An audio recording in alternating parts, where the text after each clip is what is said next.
नमस्कार, मैं गिरीश शर्मा। मुख्य चुनाव आयुक्त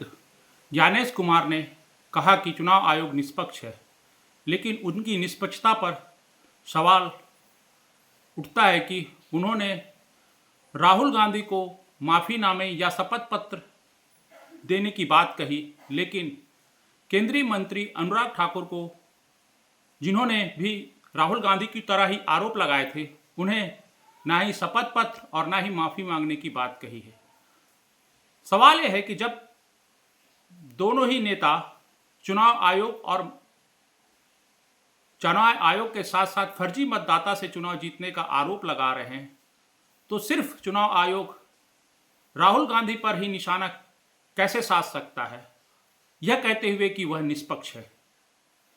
चुनाव आयोग को यह पत्र वार्ता करके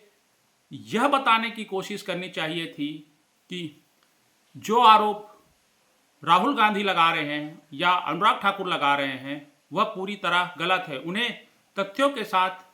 पत्रकारों के सामने रखना चाहिए ताकि स्पष्ट हो सके कि जो आरोप उन पर लग रहे हैं वह गलत है। लेकिन चुनाव आयोग ने ऐसा कुछ नहीं किया, सिर्फ आरोपों को खारिज करके इस मुद्दे को कहीं ना कहीं और हवा दी ही है। साथ ही देश की जनता को यह भी बता दिया कि चुनाव आयोग निष्पक्ष नहीं है, क्योंकि उन्होंने पत्रवार्ता में अनुराग ठाकुर को लेकर किसी भी प्रकार का सवाल नहीं उठाया, जबकि वह भी यही आरोप लगा रहे हैं जो राहुल गांधी लगा रहे हैं कि फर्जी मतदाता की मदद से चुनाव जीता गया है। राहुल गांधी ने तो सिर्फ एक ही लोकसभा पर सवाल उठाए थे, लेकिन अनुराग ठाकुर 6-7